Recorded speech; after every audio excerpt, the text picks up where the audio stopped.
everyone, and welcome back to our weekly lessons.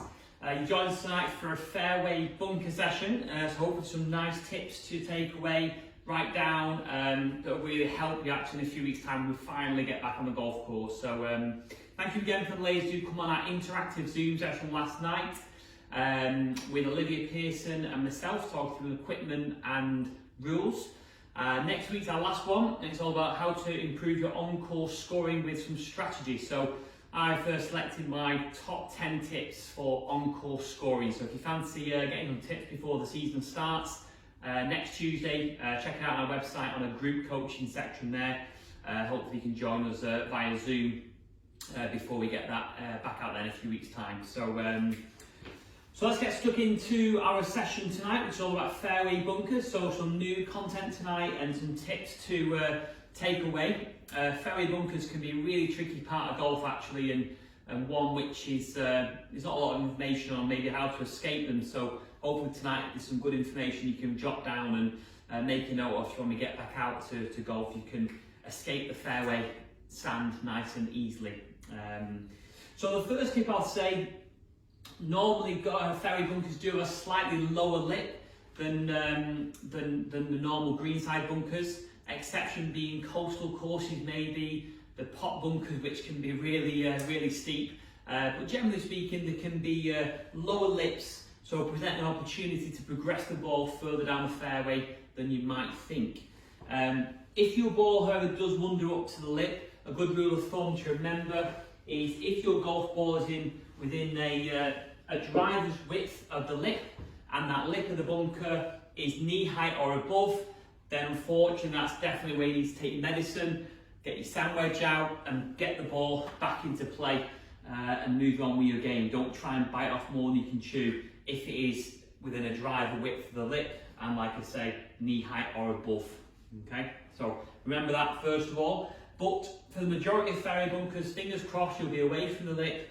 The lip will be fairly a bit lower, and you've got an opportunity to progress the ball down the fairway. So here's my top tips on how to escape the fairway bunkers. And we're going to start, let me grab my 8-iron out here. I'm going to start by saying the key thing here is to try and get the ball cleanly. So you want to try and get a decent strike, try and get nice and clean. The worst thing we can do in fairway bunkers is get too much sand, and that kills the speed and the distance. So the first couple of things I want you to do when you're playing out of fairway bunkers is to hold down the club, okay, by a good, let's say, 1-2 inches down here. And the second thing I want you to do is grip the club tighter than normal.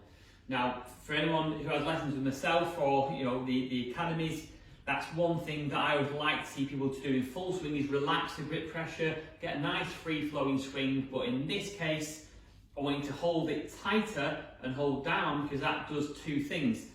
That grip pressure and holding tighter simply pulls that club closer to your body, enabling you to catch that ball maybe a little bit higher on the equator of the golf ball rather than being too heavy. So they're the first two tips.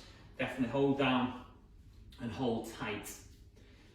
The next thing I want you to do is consider the club you're taking. So typically if I've got a fairway bunker shot of 150 yards, then I would take an 8-iron normally from the fairway, but in a fairway bunker I go to 7-iron, because by holding down the club and gripping tighter, that's going to slightly reduce the length of the shaft and reduce my distance. So definitely take one club more than you would normally, and to go hand in hand with that, the next thing I want to say in fairway bunker shots is to try and swing 3/4 length. So by doing a 3/4 length swing, you're putting the priority and the emphasis on the strike. If we start going full length, if this was my full length swing, I'd be going right around here and I risk moving my body away from the ball and jeopardising the strike. So hold down the shaft, hold tighter, but make a conscious effort to swing 3/4 length, and that'll guarantee a better contact on the ball and less weight movement laterally, which is not a good thing in the fairway bunkers. And then the next tip I want just to jot down at home is where to focus on the ball. Now, in a normal bunker shot, remember you've got to hit the sand first to lift the ball out of the sand. Here, we want to get it really clean. So my focus point when I'm playing out of the sand is to pick a spot on the top of the golf ball, just slightly to the right. So almost like the top right section of the golf ball. So when I look down, that's what my focus point is.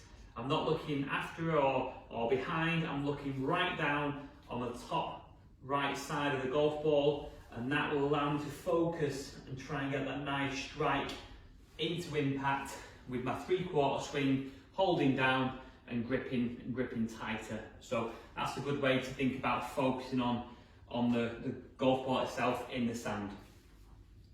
And then the next thing I want to look at here is actually to think about what club to use. Now, I've got an A-time here. I've got a rescue club, which you can actually use.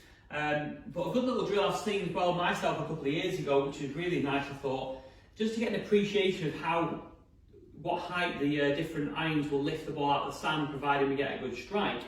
If you just put your A-time on the ground at home, and if the course is open in a few weeks and you've got a quiet night, give this a go in the sand just to see if it does work. But put the A-time on the ground here, and if I was to stand on the A-time now and lift it up, that shaft now is the rough trajectory that I could get the ball coming out of the sand at with an A-time. Okay, now although in the stand my hands might be a little bit further forward, so it might be a bit lower than that, but best case scenario, my bunker shot with an A-time would come out at that height. So if the lip of the bunker is here, there's no chance that ball's coming out if I'm dead close. If I'm further back, we can plan and map that trajectory going up. So you can see an A-time would definitely get some decent height. If I got my sand wedge out here, the same thing, if I stand on my sand wedge, watch how much more elevation that will give. So there, straight away look, potentially you can get loads more height with the sand wedge. So that gives you a good appreciation of the different lofts on the fairway bunker shots and what you can expect for that trajectory coming out. And absolutely the hybrid lay is a great option out of the sand. If your ball is lying well away from the lip, then if we go for them tips, I said, hold down, hold tight, 3/4, prioritise the strike on top of the ball. There's no reason why you can't get your hybrid and get it 100, 150 yards down the fairway. So don't rule out that as an option, providing all them factors are in place. But as a nice little drill just to showcase that trajectory coming off the ball there. So yeah, as always, quick fire tips. Appreciate we can't practice the fairway bunker shot at home, but hopefully you can jot them down. So when you get back to it, they'll help you game when we get back on the golf course. So yeah, hope you enjoyed that session. I'll be back again on the weekend with more free coaching. So be sure to tell any friends who want to join the sessions. They can subscribe for free to LLG anywhere across the country, and you can back watch all the sessions in the members area which we store. And we're going to keep this content coming. So hope you enjoyed that session. I look forward to seeing you on the weekend, and have a great week, everyone.